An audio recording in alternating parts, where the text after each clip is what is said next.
बाप रे बाप, कितना बड़ा घर है ये।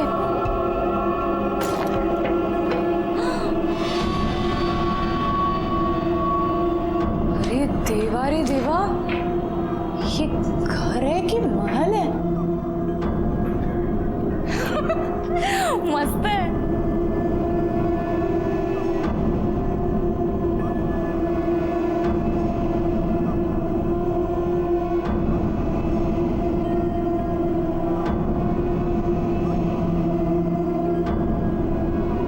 कितना मस्त टीवी है।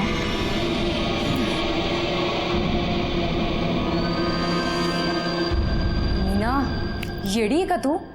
ये सब देखने में टाइम निकल जाएगा तो काम कब करेगी?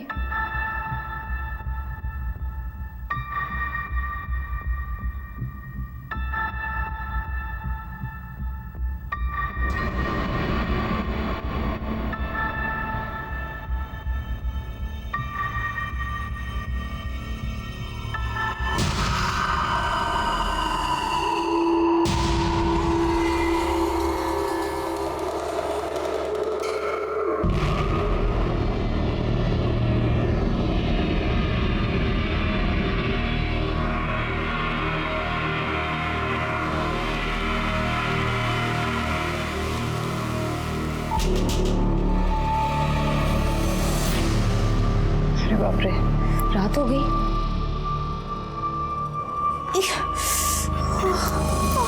सिर भी दुख रहा है।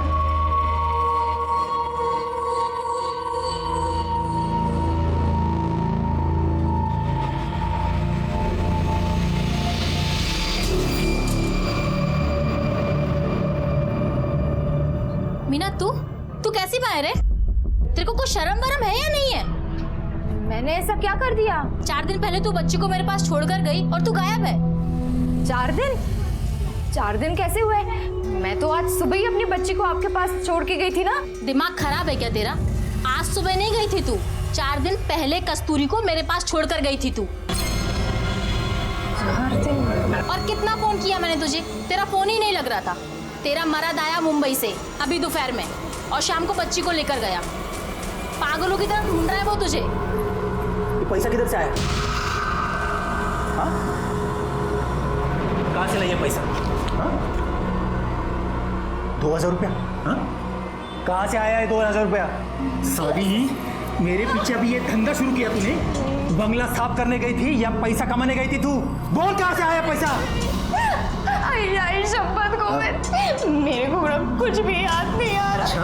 और समझ में ही नहीं आ रहा कि 4 दिन कैसे हो गए। आज सुबह ही तो बंगले पे गई थी मैं। अरे ये ना समझा क्या मेरे को तू? हाँ? 4 दिन के बाद तू लौटेगी और कुछ भी बोलेगी मेरे को और मैं यकीन कर लूंगा। नहीं, तेरे को अभी ऐसा नहीं याद आएगा। तेरी सारी चर्बी निकालता हूं मैं, तब तेरे को बराबर याद आएगा। बता मेरे को किधर से आया पैसा? मुझे सचमुच कुछ याद नहीं आ रहा है। याद नहीं है? नहीं। हाँ? पर मुझे समझ आ गया कि मेरे साथ कुछ तो गलत हुआ है उधर। क्या गलत हुआ तेरे साथ? मतलब जब मैं सो के उठी ना, तब मेरे कपड़े ठीक नहीं थे। मुझे लगता है कि कोई तो जबरदस्ती किया है मेरे साथ। कुछ तो भी किया है मेरे साथ। गोविंद, मुझे ना पुलिस स्टेशन लेके चलना, मेरे को कंप्लेंट लिखवानी। चुप सारी! मुंह काला करके आ रही है, हाँ? और मेरे को झूठी कहानी बोल रही है तू? नहीं। कंप्लेंट करेगी, इधर ही पड़ी रहे ना, बाहर निकलेगी ना तो तेरी जान दे दूंगा मैं, समझे ना?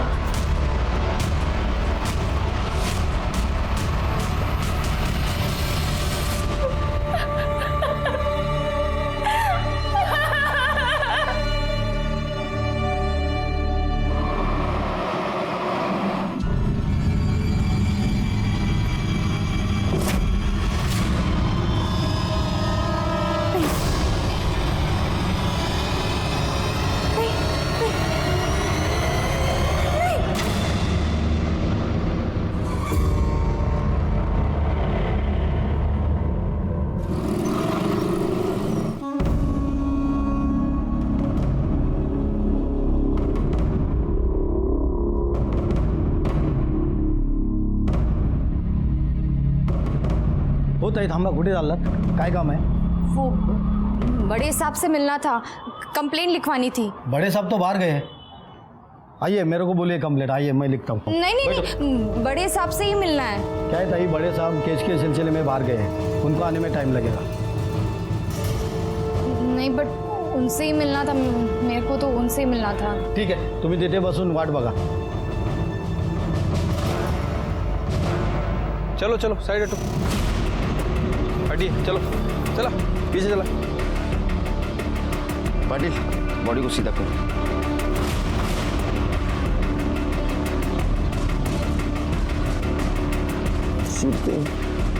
गले में चेन वैसी है, इयररिंग्स भी है, इसका मतलब ये मामला लूटपाट का नहीं है। पाटिल तेरा आसपास देखो कुछ मिलता है। ये देखो, एक गले पे निशान है, मतलब गला दबा के मारा है। पोस्टमार्टम के बाद तो बाकी सब पता चलेगा। बॉडी को भेज दो पोस्टमार्टम के लिए। सर वहाँ पर ये पर्स मिला है, इसमें एक मोबाइल है, कुछ मेकअप का सामान है, कुछ पैसे और सर ये आधार कार्ड मिला है। सर लड़की का नाम गुंजन पेडनेकर है, भरत सिंह कॉलोनी 43/42 अलीबाग। लड़की की फैमिली को इन्फॉर्म कर दो। ठीक है सर। और इसके कॉल डिटेल्स और मोबाइल लोकेशन भी चेक करो।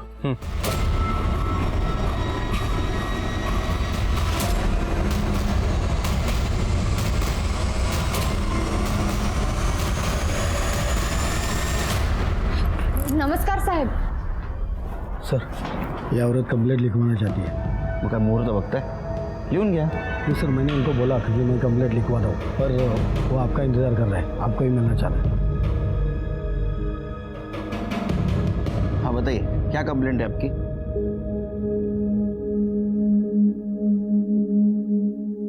साहब अभी ना 6 दिन पहले मेरे पति के दोस्त घर पे आए थे। मैं जिस बंगले की देखभाल करता हूँ, मेरा सेठ दुबई रहता है। उसे हफ्ते में एक बार साफ सफाई के लिए काम करने वाले की ज़रूरत है। अगर मीना भाभी ये काम करने को तैयार हो जाए तो मैं आगे बात करता हूँ। बोल, क्या बोलता है तू? हाँ करेगी ना वो। अरे जब तक मेरा काम शुरू नहीं होता तब तक तो करेगी ना। हाँ कर लेगी, मैं कर लेगी। ठीक है, फिर मैं बात करता हूँ अपने सेठ से। लेकिन मैं मुंबई जाऊंगा और तू भी उधर जाएगी तो बच्चे को कौन संभालेगा रे? बच्चे का क्या करना है ना मैं देख लेगी। तू ना बहाने बनाना बंद कर और काम कर।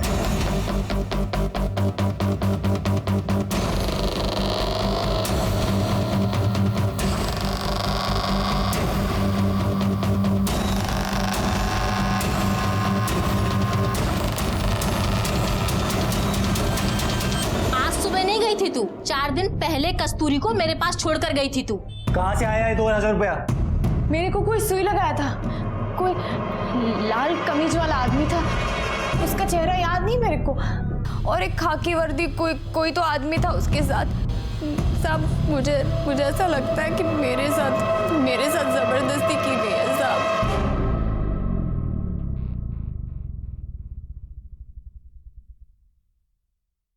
पिछले 4 दिनों से आप कहाँ थी, आपको कुछ याद नहीं? नहीं साहब। आपके साथ 4 दिनों में क्या हुआ वो भी कुछ याद नहीं? नहीं। ये बात आपने आपके पति से कही? हाँ मैंने बात की, लेकिन उसको मुझ पर यकीन ही नहीं। शिर्के इनका स्टेटमेंट लो। पाटिल मॅडम यांना घेऊन जा मेडिकल जाइए। शिर्के इसके पति को और बेंगलोर का केयर टेकर जगदीश को बुलाओ। ठीक है सर। एक केस को डिस्कस करते हुए हम पुलिस स्टेशन में जा ही रहे थे कि दूसरा केस सामने आ गया। एक केस था लड़की के मर्डर का और दूसरा केस था मीना का, जिसके जिंदगी से 4 दिन गायब थे। हाँ 4 दिन गायब थे, और उन 4 दिनों में उसके साथ क्या हुआ है उसे कुछ याद नहीं था। सिर्फ धुंधला सा याद आ रहा था कि उसके साथ रेप हुआ है। कितना भयानक है, एक लड़की के जिंदगी से 4 दिन गायब हो जाना, हम सोच भी नहीं सकते। शुरू में लग रहा था कि ये दोनों केस अलग हैं, लेकिन जैसे जैसे हम केस की जड़ तक जहां पहुंचे तो समझ में आया कि दोनों केस एक दूसरे से जुड़े हैं, और इसके जुड़ने की वजह बहुत ही घटिया और घिनौनी थी। साहब मैं ही वो बंगले की देखभाल करता हूँ, और मीना भाभी को मैंने ही वहाँ काम पे लगवाया था। तो तेरे को पता होगा ना वहाँ कौन आता है, कौन जाता है, क्या चलता है? साहब मैं ही सुबह शाम आता जाता हूँ नजर मारने, और सेठ तो दुबई में 2-4 साल में कभी कभार आए तो आए, नहीं तो नहीं आते, और कोई नहीं आता जाता नहीं है। तो वो 4 दिनों में मीना वहाँ नहीं दिखाई दी तुझे कभी? साहब मैं और गोविंद मुंबई में थे 4 दिन से, इसके काम के सिलसिले में ही गए थे। और वो तो गोविंद को पैसे और काम दोनों की ज़रूरत है, इसलिए मीना भाभी को साफ सफाई के लिए मैंने वहाँ लगवाया था। अब मुझे पता होता कि मैं ही फंसूंगा तो मैं ऐसा कभी नहीं करता साहब। अब मैंने तो सिर्फ अपने दोस्त की मदद करने की सोची सर। तुझं काय म्हणणं? साहब जगदीश खरं बोलता है, अब दोनों भी मेरे काम के लिए मुंबई में थे, कल शाम को ही लौटे। और साहब मैं तुम्हाला सांगतो, इस औरत में मेरे को कुछ गड़बड़ लग रही है। एक नंबर की झूठी कहानी बता रही है आपको। नहीं साहब। तुम इतने यकीन से कैसे कह सकते हो ये झूठ बोल रही है? साहब एक नंबर की झूठी औरत है ये। आवाज वरना पूछो ना इसको, पूछो इसको कि 4 दिन के अंदर 2000 रुपये कहाँ से लाई है। नहीं, जबकि उसको याद ही नहीं कि वो कहाँ थी, क्या हुआ उसके साथ। सर वो सब कुछ तो उसको धुंधला धुंधला याद है, पर 2000 रुपये कहाँ से आया यही याद नहीं। झूठी है सर, ये झूठी। आवाज खाली सांगितलं ना, सच क्या है झूठ क्या हम पता करेंगे। एक बात याद रख, उसको तकलीफ दी, मारा पीटा ना, अंदर करूंगा, उल्टा लटका के मारूंगा, समझा? आवाज चढ़ाता है। चिरके सर मीना को और ये जगदीश को लेके जाओ बंगले पर। अगर वहां कुछ कांड हुआ है तो क्लू तो जरूर कुछ ना कुछ मिलेगा।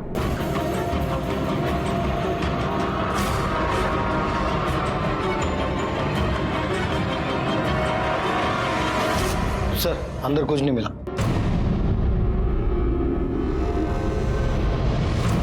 सर पूरा बंगला चेक किया लेकिन कहीं कोई एविडेंस नहीं मिला है। शिरके ये गोविंद और जगदीश के सीडीआर डिटेल्स निकाल, एक दूसरे को बहुत सपोर्ट कर रहे हैं। हो सकता है दोनों ने मिलकर कांड किया हो।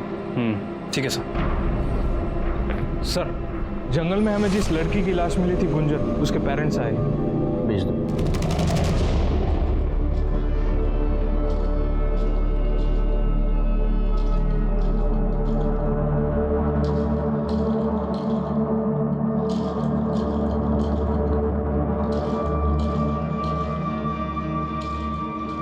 पेडणेकर साहेब, तुमची मुलगी 4 दिवसांपासून गायब होती और आपने मिसिंग कंप्लेंट तक नहीं लिखवाई, क्यों?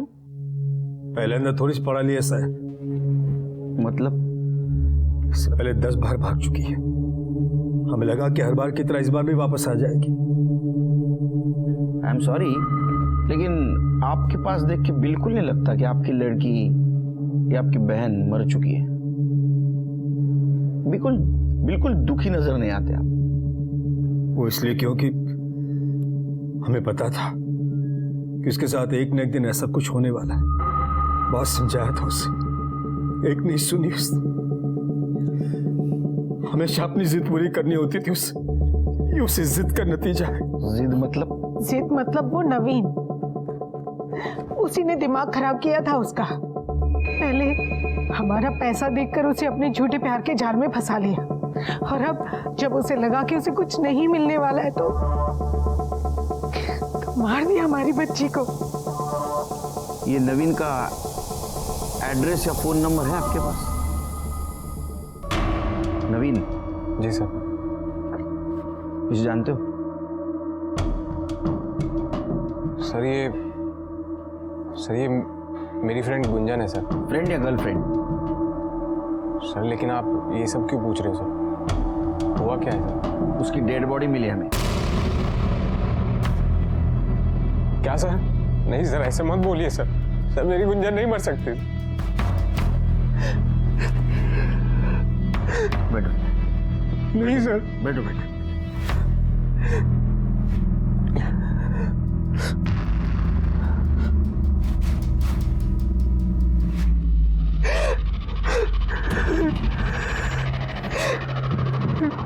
अब ये सब बातें छोड़ो, अब सच सच बताओ, गुंजन के बारे में क्या जानते हो? सर मैं उससे सर पहली बार कॉलेज में मिला था। पहले हमारी दोस्ती हुई सर, फिर उसके बाद हम दोनों एक दूसरे को पसंद करने लगे। लेकिन सर गुंजन के घर वाले मुझे पसंद नहीं करते थे। कॉलेज खत्म हुआ तो फिर हम उसके घर वालों से छुप के बाहर मिलने लगे। सर अभी 4 दिन पहले हम मिलने वाले थे, पर क्या? पर सर मिल नहीं पाए क्योंकि। कहाँ हो तुम? मैं कब से तुम्हारा वेट कर रही हूँ। अरे यार मैं ये श्रेयस होटल, बाइक पंचर हो गई है। अरे तो तुम्हें तो 1 घंटा लगेगा यहाँ आने में।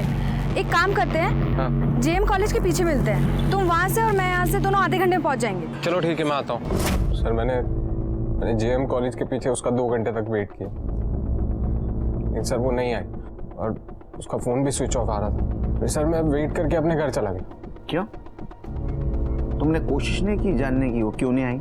नहीं सर, मुझे लगा कि उसको लेट हो रहा होगा तो वो अपने घर चली गई हो। तो सर मैंने फ़ोन इसलिए नहीं किया क्योंकि सर अगर मैं कॉल करता और उसके घर वालों को पता चलता तो सर वो लोग सर प्रॉब्लम करते। क्या प्रॉब्लम करते? अभी कुछ दिन पहले ही मैंने फ़ोन किया था। डार्लिंग, तुम 2 मिनट और फ़ोन ना उठाती ना तो मेरी जान निकल जाती। जान तो मैं वैसे भी तुम्हारी ले लूंगा अगर गुंजन का पीछा नहीं छोड़ा तो। जानती हो तुम मुझे? अंकल नहीं, अंकल आप बेकार में गुस्सा हो रहे हैं। अंकल हम एक दूसरे से बहुत प्यार करते हैं। अंकल हम शादी करना चाहते हैं। औकात है तेरी मेरा दामाद बनने की? खबरदार इसका पीछा किया तूने तो जिस दिन ऐसी मजबूरी आई ना जान से मार दूंगा तुझे और इसका भी गला घोट दूंगा। उस दिन के बाद वो जब भी घर पर होती थी तो मैं उसको फ़ोन नहीं करता। ठीक है, तुम जाओ। जी सर। केस सॉल्व होने तक शहर से बाहर नहीं जाने का। जी सर। शिरके सर, ये गुंजन के फैमिली के कॉल रिकॉर्ड और मोबाइल लोकेशन चेक करो। गला दबा के मारने की धमकी शायद उन्होंने सच की हो। तो ये नवीन पे ध्यान रखो। सर, ये गोविंद और जगदीश का कॉल रिकॉर्ड। सर ये गोविंद और जगदीश सच बोल रहे थे। ये 4 दिनों तक मुंबई में थे। जिस दिन मीना बंगले पे गई और जिस दिन वो वापस आई उस दौरान ही वहीं थे।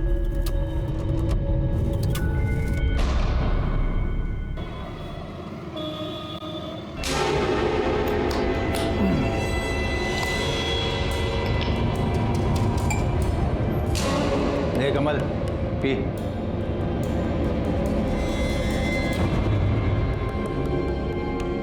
क्या देख रही? हाँ, तेरे च पैसे की 2000 रुपये कमा के लाई ना तू। तेरे च पैसे की दाम। चल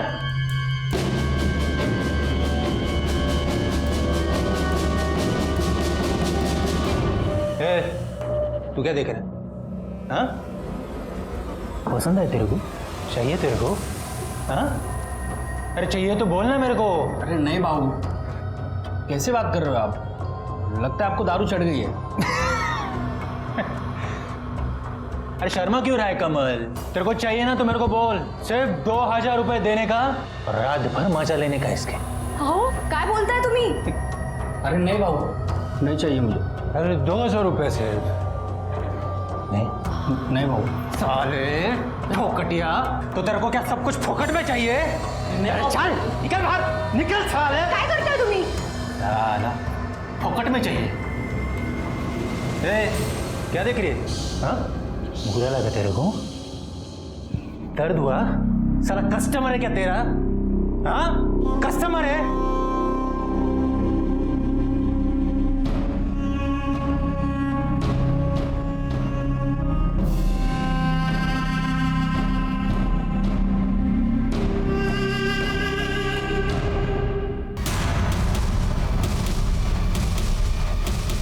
नवीन और गुंजन के रिलेशनशिप से आपको क्या प्रॉब्लम थी?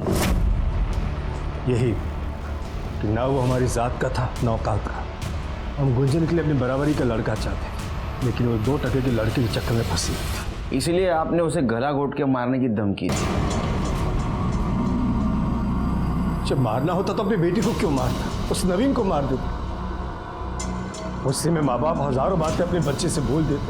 इसका मतलब ये नहीं कि वो सचमुच उनका बुरा चाहते। ठीक है, जरूरत पड़ी तो पुलिस स्टेशन बुलाऊंगा। सर आपको नहीं लग रहा है मोहन गुंजन के लिए दुखी होने का नाटक कर रहा है? कर भी रहा होगा, लेकिन अभी हम कुछ नहीं कर सकते क्योंकि हमारे पास कोई सबूत नहीं उनके खिलाफ। नजर रखो इन पे। अगर गुंजन का खून इन्होंने किया है तो कोई ना कोई गलती जरूर करेंगे। सर गुंजन की पोस्टमार्टम रिपोर्ट आ गई है। पढ़ो। सर पोस्टमार्टम रिपोर्ट के मुताबिक उसकी मौत 10 जून 4 बजे से 6 बजे के बीच में हुई है। मौत उसकी गला दबाने की वजह से हुई है, लेकिन सर उसके गले पे कोई फिंगरप्रिंट नहीं मिला। मतलब ये हो सकता है कि जिसने उसका गला दबाया उसने ग्लव्स पहने हुए थे। सर उसके साथ लगातार 4 दिन तक रेप किया गया है, वो भी अलग अलग आदमी ने, क्योंकि अलग अलग फ्लेवर के कॉन्डम्स यूज़ किए गए। सर ये रेप है, लेकिन रेप जैसा दिख नहीं रहा, क्योंकि सर उसकी बॉडी पे कहीं भी कोई स्ट्रगल के निशान नहीं है। और सर सबसे इम्पोर्टेंट बात, उसकी बॉडी पे सेलेस्ट्रॉन नाम का ड्रग मिला है। इस ड्रग को लेने के बाद इंसान को कुछ याद नहीं रहता। सर इसी तरह का ड्रग हमें मीना की मेडिकल रिपोर्ट में ही मिला था। इसीलिए शायद उसे भी कुछ याद नहीं था कि वो 4 दिन तक कहाँ थी और उसके साथ क्या हुआ। श्री कुछ समझ में नहीं आ रहा है। ये गुंजन 4 दिन गायब थी, मीना भी 4 दिन गायब थी। गुंजन को ड्रग दिया गया था, मीना को भी ड्रग दिया गया था। गुंजन के साथ 4 लोगों ने रेप किया था और मीना को जितना याद है उसका कहना है कि 2 जन थे। फर्क सिर्फ इतना है, गुंजन को मार दिया और मीना को जिंदा छोड़ा। क्यों, ये पता चल जाएगा। लेकिन ये बात तो साफ है कि इन दोनों केस का आपस में कुछ ना कुछ कनेक्शन है, और ये कनेक्शन क्या है ये हमें सिर्फ मीना बता सकती है। इस केस में हम जैसे जैसे आगे बढ़ रहे थे, कंफ्यूजन और सॉल्यूशन दोनों साथ चल रहे थे। दोनों केस का आपस में कनेक्शन था, लेकिन विक्टिम की परिस्थितियों को देखा जाए तो कनेक्शन नहीं लग रहा था। हाँ, ये बात तो सच थी कि गोविंद का इसमें कोई हाथ नहीं था। वो तो मेल मेंटेलिटी का शिकार था, और इसीलिए मीना की बात साबित होने के बावजूद भी उसे सहारा देने के बजाय वो उससे नफरत कर रहा था। एक बात समझ में नहीं आ रही थी, मीना और गुंजन इन दोनों को ड्रग देके 4 दिन तक किसने रेप किया, गुंजन को क्यों मारा और मीना को क्यों जिंदा छोड़ा? नहीं, उसको बोलो जल्दी काम करे। वो बहुत इतना ढीला करेगा ना तो मेरा काफ़ी नुकसान हो जाएगा यार। This is not right. He has to be prompt. I don't want to remind you again.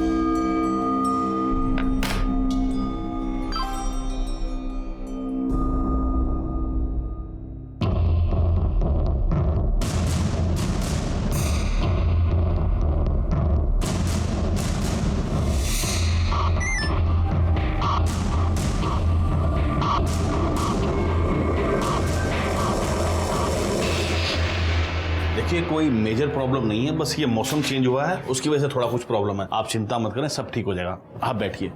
Sister,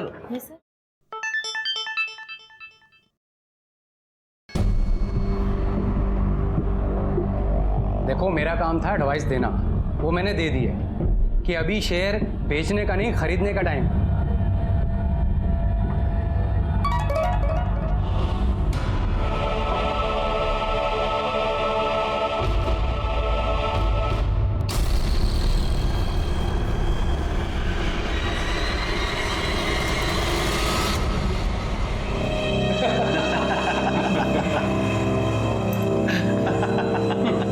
अरे भाई, कल तो अजीत ने बोली 25,000 से शुरू की। लगता है भाभी जी में वो दम नहीं रहा। बहुत बेसब्री से इंतजार कर रहा था बटरफ्लाई का। अबे मेरी छोड़, अपनी सोच। मेरे पास तो स्टेफनी है, पर तू तो ऐसे ही मरेगा। और मैंने कब रोका है तुझे? जितनी हिम्मत हो बोली लगा ले। ठीक है, चलो फिर लगाते हैं 40,000। 40,000, 60,000। कोई है इससे ऊपर बोलने वाला? बोलो। क्यों राजन भाई, क्या बात है? आजकल धंधा कुछ मंदा चल रहा है। हाँ, तो आपने बोली नहीं लगाई। 75,000। चलिए राजन भाई, बटरफ्लाई पे सबसे पहला हक आपका। तो इसी बात पे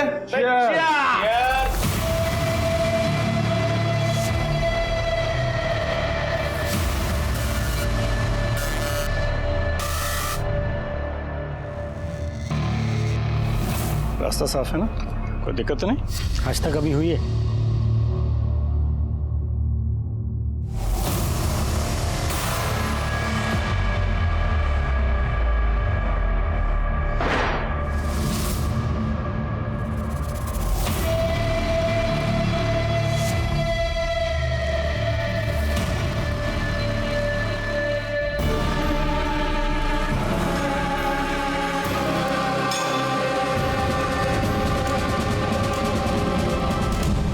यही वो 4 आदमी थे जो क्लब चलाते थे और मासूम लड़कियों की बोली लगाते थे, उन्हें ड्रग्स देकर रेप करते थे, और इस वजह से इन लड़कियों को कुछ याद नहीं रहता था। मीना को जो धुंधला धुंधला सा याद आ रहा था, उसमें 2 आदमी थे, एक लाल शर्ट पहना हुआ और एक खाकी ड्रेस पहना हुआ। लाल शर्ट तो कोई भी पहन सकता है, लेकिन खाकी वर्दी या तो रिक्शा ड्राइवर, या तो गवर्नमेंट ऑफिस का प्यून, या तो हमारे डिपार्टमेंट का आदमी। कौन हो सकता है और उसने ऐसा क्यों किया, ये सोच के मेरा सर चकरा रहा था। सर, नवीन के बयान के मुताबिक नवीन खड़ा था श्रेयस होटल के पास और गुंजन थी सिविल हॉस्पिटल के पास। नवीन ने गुंजन को कॉल करके जेएम कॉलेज के पीछे बुलाया। जेएम कॉलेज के पीछे मिलते हैं, तुम वहां से और मैं यहाँ से, दोनों आधे घंटे में पहुंच जाएंगे। सर अब सिविल हॉस्पिटल से जेएम कॉलेज के पीछे पहुंचने में लगभग आधा घंटा लगता है, वो भी तब जब खुद का व्हीकल हो। लेकिन गुंजन के पास कोई व्हीकल नहीं है, मतलब गुंजन ने जेएम कॉलेज पहुंचने के लिए किसी ऑटो का इस्तेमाल किया होगा। सर गुंजन के कॉल रिकॉर्ड के हिसाब से गुंजन ने नवीन से 10 मिनट बात की और उसके बाद उसका फ़ोन स्विच ऑफ हो गया। मतलब ये गुंजन जेएम कॉलेज के लिए निकली तो थी लेकिन वहाँ पहुँची नहीं। कहाँ गई होगी सर? शिरके, इस रूट पे कितने रिक्शा चलते हैं देखो, उनके ड्राइवर कौन है आरटीओ से पता करो। और हाँ, इस मीना से क्रॉस वेरीफाई करो, देखो किसी ड्राइवर को पहचानती है क्या जिसने उसे बंगले तक छोड़ा था, क्योंकि गुंजन और मीना की केस हिस्ट्री ऑलमोस्ट सेम है। ठीक है सर। सर गुंजन का बॉयफ्रेंड नवीन आपसे मिलना चाहता है। बोलो, तुम्हें इतने दिनों के बाद याद आया कि गुंजन के मर्डर में उसके फैमिली का हाथ हो सकता है? सर शक तो मुझे पहले से ही था, लेकिन सर उस दिन मुझे ये बात याद ही नहीं आई, वरना सर मैं आपको बता देता। आप लोगों को ये बात समझ में नहीं आती? मेरी लाइफ मेरी है, आपने मेरे फोन को हाथ भी कैसे लगाए? ये मेरी पर्सनल चीज है, आप इसे नहीं छू सकती। तू हमारी इज्जत को मिट्टी में मिलाती रहे और हम तेरा फोन भी नहीं छू सकती। कितनी बार कहा है उस कमीने से दूर आकर, वो हमारी बिरादरी का नहीं है, उसकी तो जात भी हमारी। जात बिरादरी ये सब आपके लिए मायने रखती होगी, ये सब मैं नहीं मानती। मान तो तू भी जाएगी, बस मनवाना पड़ेगा तुझे। मैं क्या छोटी बच्ची हूँ जो आपकी धमकियों से डर जाऊंगी? सर ये सब मुझे गुंजन ने ही फोन पर बताया, और सर कुछ टाइम बाद तो उन्होंने उसका फोन भी छीन लिया गया था। सर बहुत दिन तक हमारी बात नहीं हुई, तो फिर सर मुझसे रहा नहीं गया, और सर मैं हिम्मत जुटा के उससे मिलने उसके घर पर चला गया। चल गुंजन ऐसे चल गया ऐसे। देख आखिरी बार बोल रहा हूँ, दूर रहे उससे, वरना तुझे ही नहीं उसे भी जान से मार डालूंगा। आई बात समझ? चल निकल। मुझे पता है तुम लोग उसे मारते पीटते हो, अंदर रूम में बंद करके रखा तुमने। छोड़ूंगा नहीं मैं तुम्हें, तुम्हारी पुलिस में रिपोर्ट करूंगा मैं। चल निकल। सर वो लोग बहुत पुराने ख्यालों के लोग, वो लोग जात बिरादरी के नाम पर सर कुछ भी कर सकते हैं। सर मुझे पक्का यकीन है कि उन्होंने ही मेरी गुंजन को मारा। नवीन के बयान के मुताबिक ये मामला ऑनर किलिंग का है शिरके। सर मुझे लगता है कि हमें गुंजन की फैमिली से एक बार अपने तरीके से पूछताछ करनी चाहिए। नहीं शिरके, तुम एक बात भूल रहे हो। देखो गुंजन 4 दिन तक गायब थी, 4 दिन अलग अलग लोगों ने उसके ऊपर रेप किया और 4 दिन के बाद मारा। फैमिली ऐसा क्यों करे? वो तो उसी दिन मार देती। एक बाप अपनी ही बेटी को ड्रग देकर 4 अलग अलग लोगों से रेप क्यों करवाता? देखो सिर्फ मीना और गुंजन का केस सेम है, लेकिन मीना का गुंजन की फैमिली से कोई कनेक्शन नहीं। इसका मतलब इसमें कोई और इन्वॉल्व है, और हमें ये तभी पता चल सकता है जब हमें ये पता लगेगा कि गुंजन जिस ऑटो में गई थी जेएम कॉलेज के पीछे, वो ऑटो किसका था। सर आरटीओ से लिस्ट आ गई है। सर ऐसे 70 ऑटो हैं जो इस एरिया में रजिस्टर्ड हैं, मतलब हो सकता है कि 70 से 90 ऑटो उस रूट पर चलते होंगे। सर इनमें से ये एक ऑटो है जो उस वक्त वहाँ से गुजरा था। यहाँ पे गुंजन का फ़ोन भी स्विच ऑफ हुआ था, और सर इसके ड्राइवर की लोकेशन मर्डर स्पॉट से भी मैच करती है। क्या नाम है इस ड्राइवर का? सर राम ज्ञानी मिश्रा। लेके आओ उसको।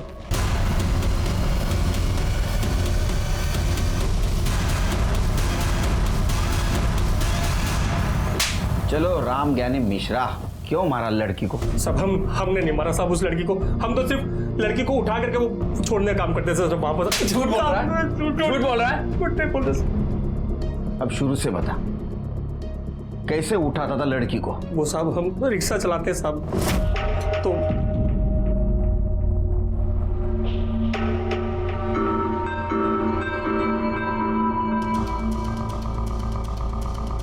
ए लैला मजनू, क्या हो रहा है इधर? ये पब्लिक प्लेस है, माहिती है ना, ये सब अलाउड नहीं इधर। सर बैठे थे हम लोग बस यहाँ पर। बैठे थे? मेरे को शिरडी लगाता है तुम लोग में इसको बैठना बोलते क्या रे? हाँ सर जा रहे हैं हम लोग। घर वाले का नंबर दे। सर जा रहे हैं ना सर। नंबर दे बोला ना। Sir sorry sir. बाइक तेरा है? हाँ सर। चल निकल। किधर? ये लड़की इधर रुक, तू अकेला जा रहे?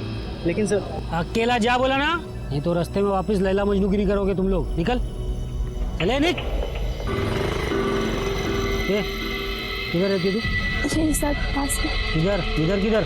ओ यमुनानगर। ए रिक्शा, चल बैठो।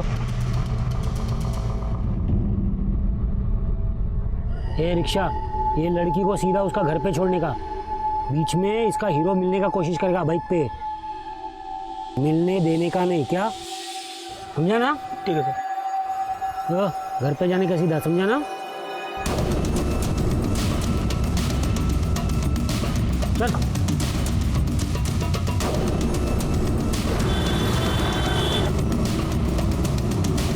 अरे सिस्टर, आपको बहुत टेंशन हो रहा है, एकदम देखिए पसीना पसीना हो गई है। ये लीजिए पानी पीजिए।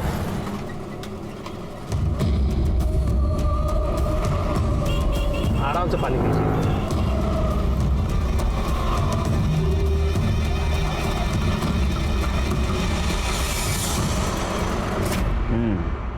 उसके बाद में लड़की को बंगले पे ले जाता था। हाँ साहब। हवलदार का नाम क्या है? कौन से चौकी का है? रमेश शिंदे है साहब, और वो नाथ ब्लॉक पुलिस चौकी के हैं साहब। एक तो इलीगल सैंडविच का धंधा लगाता है, ऊपर से मेरा शहर नहीं देगा। पुलिस को क्या एड़ा समझा तूने? हाँ सर एड़ा उसने नहीं, एड़ा तूने समझा है पुलिस को। चल अभी तेरे ठीक होने का टाइम आ गया। साहब ये इलीगल सैंडविच का क्या लीगल है क्या इलीगल, वो केबिन में बैठ के बात करेंगे। चल साहब। चल चल शिंदे, यहाँ ना चाह साहब रुको साहब। हो गया हो क्या? चल अजून एक चम्मच साखर टाकतो त्यात. लो. अरे एनर्जी आएगी तो ते किधर बोलने लगोगे. लो चाय लो.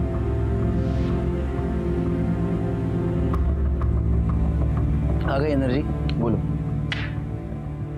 बुलवाना पड़ेगा. शिरके चलो इनका स्वागत करो. शिकायत का मौका नहीं मिलना चाहिए. हो साहब. सब मारू नका साहब. रिक्शा वाले मिश्रा ने जहां लड़की को छोड़ा था वहीं तुम्हारा मोबाइल लोकेशन मिला है. आधी कहानी उसने बताई, आगे वाले तुम बताओ. साहब वो रिक्शा वाला एकदम झूठा है साहब. उसको रूल तोड़ते हुए पकड़ा ना मैंने बहुत बार, इसलिए खुन्नस निकाला है साहब. फंसाने की कोशिश कर रहा है मेरे को. अरे पुलिस वाला है शिरके, सबूत मांगेगा वो. हाँ पाटिल मैडम सबूत लेके आओ.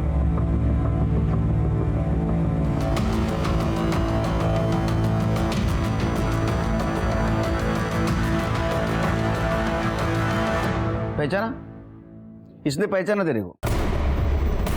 तू कबूल कर ना कर, मेरे लिए इतना सबूत काफी है. शिरके इसके खिलाफ ज्यादा से ज्यादा चार्ज लगा. इसके घर वाले भी इसकी शक्ल भूल जाए. साहब इसके ऊपर मैंने जबरदस्ती किया था साहब, लेकिन मैं उसको बंगले पे नहीं लेके गया था साहब. ये लड़की मेरे को खुद बंगले में बेहोशी की हालत में मिली साहब. साहब ये काम मैं अपने लिए नहीं करता हूँ साहब, कुछ बड़े लोग हैं उनके लिए करता हूँ. कुत्रिया हलकट, तूने मेरी जिंदगी बर्बाद कर दी. मैं तेरे को नहीं छोड़ेगी, तेरे को मार डालेगी तेरे को. कुत्रिया मार डालेगी मैं तेरे को. कैसा पुलिस वाला है रे तू? हाँ वो बेहोश थी, कैसे पहचानेगी तेरे को? मैंने अपना नाटक किया और तूने कबूल कर लिया. चल बता अब इसमें कौन कौन शामिल है वो बता. साहब वो बड़े लोग हैं, पैसे वाले लोग हैं साहब. मैं उनके लिए लड़की सप्लाई करने का काम करता था. शिरकी इसके बड़े और पैसे वाले लोगों को लेके आओ इधर. ठीक है सर. डिपार्टमेंटचं नाव खराब करून टाकलं तू.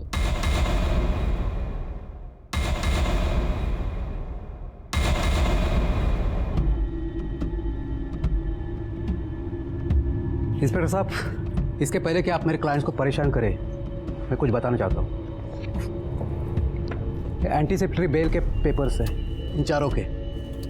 आपके पास इनके खिलाफ कोई सबूत या गवाह नहीं. ये चारों इनोसेंट है, आप इन्हें परेशान नहीं कर सकते.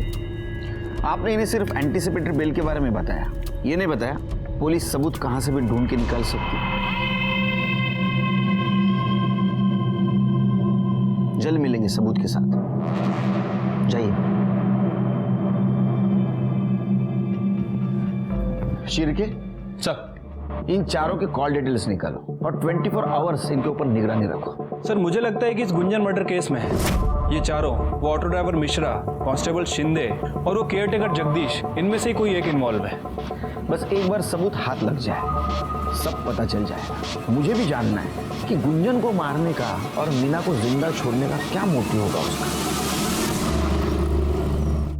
सर इन चारों सस्पेक्ट्स के फोन रिकॉर्ड के हिसाब से ये चारों बारी बारी में बंगले में आते थे. लेकिन सर ये देखिए, इनमें से एक बंदा इसकी लोकेशन मिश्रा ऑटो वाले की लोकेशन से मैच करती है. इसका मतलब ये है सर कि जिस दिन मर्डर हुआ ये बंगले में गया और उसके पीछे पीछे मिश्रा ऑटो वाला वहां गया. थोड़ी देर बाद मिश्रा वहां से निकला और सर वहां गया जहां गुंजन की डेड बॉडी मिली. थोड़ी देर के बाद मिश्रा वहां से भी निकल गया और सर ठीक 5 मिनट बाद इस बंदे का फोन एग्जैक्टली उसी लोकेशन पर एक्टिव था। लेकिन मिश्रा ने हमसे बात क्यों छुपाई कि वो मर्डर वाली जगह गया था और मिश्रा के पीछे ये गया? हमारा टारगेट यही है। Let's go.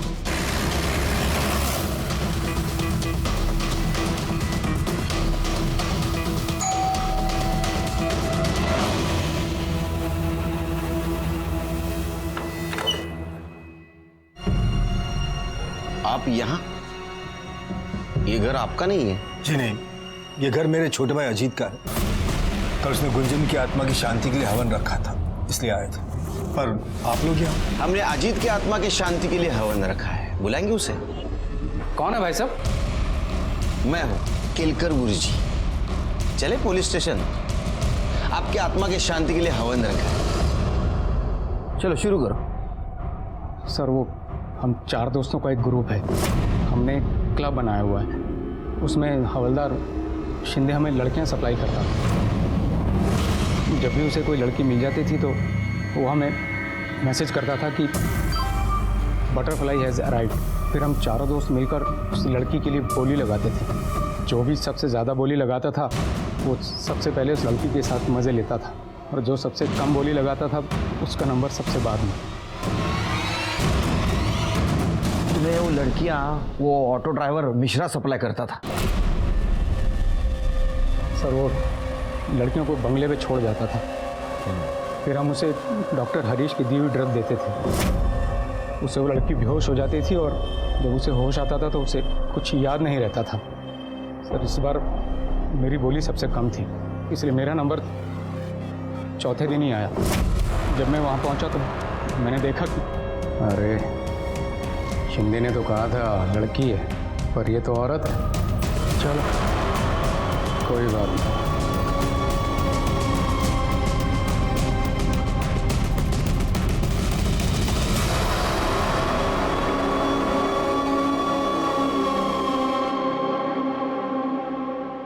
प्लीज मेरी हेल्प करो, प्लीज मेरी हेल्प करो, प्लीज मेरी हेल्प करो। कोई है? चाचा गुंजन, चाचा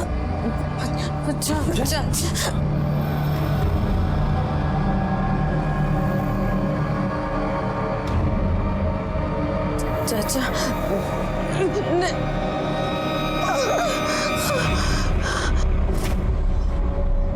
तुमने अपने भतीजे के साथ वही किया जो उन तीनों ने किया? नहीं सर, वो मेरी भतीजी थी, मेरी बेटी जैसी। अरे फिर तेरी बेटी जैसी भतीजी को इंजेक्शन क्यों दिया? उसने मुझे पहचान लिया था और मुझे डर था कि कहीं वो मेरे बारे में किसी को बता ना दे। फिर मैंने ऑटो वाले मिश्रा को बुलाया और उसे कहा कि गुंजन को जंगल में कहीं छोड़ आए।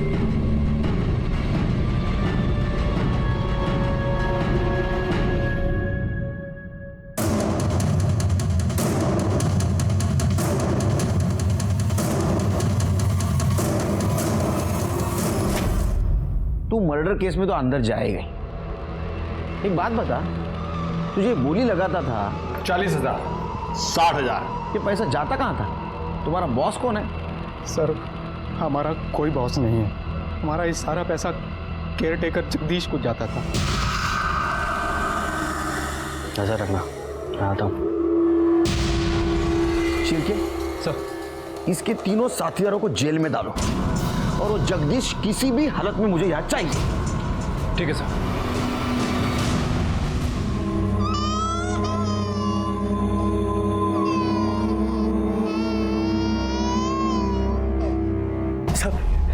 सब बताता हूँ सब। मेरा सेठ दुबई में रहता है, 2-4 साल में एक बार ही आता है। मैंने सोचा सब इसका फायदा उठाऊं और पैसे कमा लूं। तुम्हारी इस पैसों की लालच की वजह से कितने मासूम लड़कियों की जिंदगी बर्बाद हुई पता है तुम्हें? अब सड़ो जिंदगी भर जेल में। बहुत बुरा लग रहा है। आजकल अपने सोसाइटी की हालत बहुत खराब होते जा रही है। जानवर और इंसान में का फासला कम होते जा रहा है। इन 4 लोगों ने अपने मजे के लिए न जाने कितनी लड़कियों की जिंदगी बर्बाद की होगी। ऑटो वाला मिश्रा, हवलदार शिंदे और जगदीश भी उसमें शामिल था। जगदीश अपना बंगला इन घिनौनी हरकतों के लिए भाड़े पे देता था और अच्छे पैसे लेता था। इस केस में दस्तक विक्टिम के लिए नहीं थी, दस्तक उन लोगों के लिए थी जिनके मन में ऐसी घिनौनी इच्छा है और जो मासूम लड़कियों की जिंदगी बर्बाद करना चाहते हैं। उन्होंने दस्तक नहीं सुनी और उसका नतीजा आपके सामने। मैं सीनियर इंस्पेक्टर सुनील केलकर आप सबसे विदा लेता हूं। फिर मिलेंगे अगले एपिसोड में। तब तक के लिए सतर्क रहिए, देखते रहिए क्राइम पेट्रोल दस्तक। मकसद बताना नहीं, बचाना है। जय हिंद।